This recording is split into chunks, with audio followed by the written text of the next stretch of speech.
ఇక్కడికి వచ్చిన అశోక్ సార్కి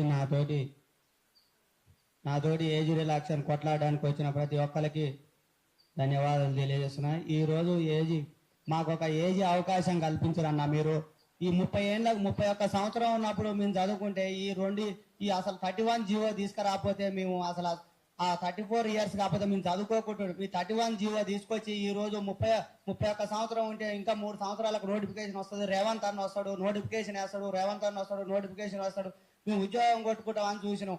ఈ రోజు మీరు 31 జీవో తీసేసి 87 జీవో తీసుకొచ్చి మా కాడి గొంతు కోసి మీరు ఈ రోజు మీరు చీనికి ఆనందం పొందాలని చూస్తున్నాం. కానీ అన్న, నాకు 3 పిల్లలు.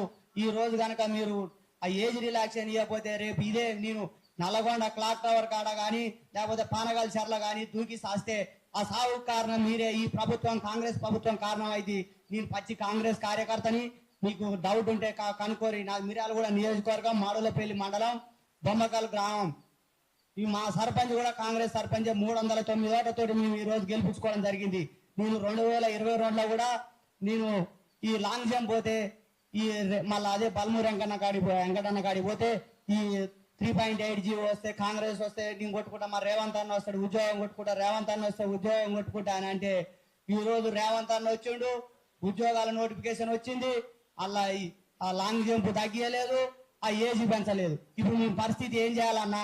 నాకున్న భార్య మూల ఉన్న పుస్తకాలు తన మాతగారు పెట్టిన సొమ్ము కూడా తీసుకుపోయి ఆ బ్యాంకులో పెట్టి తెచ్చుకొని ఈ రోజు అయిపోయింది. 3 పిల్లలతోటి ఇల్లు రూమ్ రెంట్ కట్టలేక, తినలేక, సావలేక ఈ రోజు నల్గొండ నుంచి వస్తే ఆ ట్రైన్ లో ఎక్కువస్తే ఈ రోజు తిందామన్నా తిండి లేక, తాగుదామన్నా నీళ్లు లేక, ఒక సమోసా 10 రూపాయలు పెట్టి సమోసా కొనుక్కొని తిందామన్నా కూడా లేదన్నా. మా బాధ అర్థం చేసుకో. మేమేం పదవులు అడుగుతలే, మాకు పదవులు వద్దు, మాకు ఏది వద్దు, మాకు కావాల్సింది ఒక ఏజ్ కల్పించు. కానిస్టేబుల్ కి 36 సంవత్సరాలు, ఎస్ఐకి 38 సంవత్సరాలు ఇస్తే మేము ఉద్యోగం కొట్టుకుంటాం. మాకు అవకాశం కల్పించు.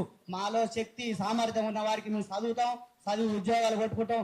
మీ ప్రభుత్వంలో మామూలుగా భాగస్వామ్యం చేసుకొని మీరు అభివృద్ధి చేయండి, మీ రాష్ట్రానికి సేవ చేస్తామని కోరుకుంటున్నా. ఇక్కడ ఈ అవకాశం కల్పించిన పెద్దలందరికీ నమస్కారం.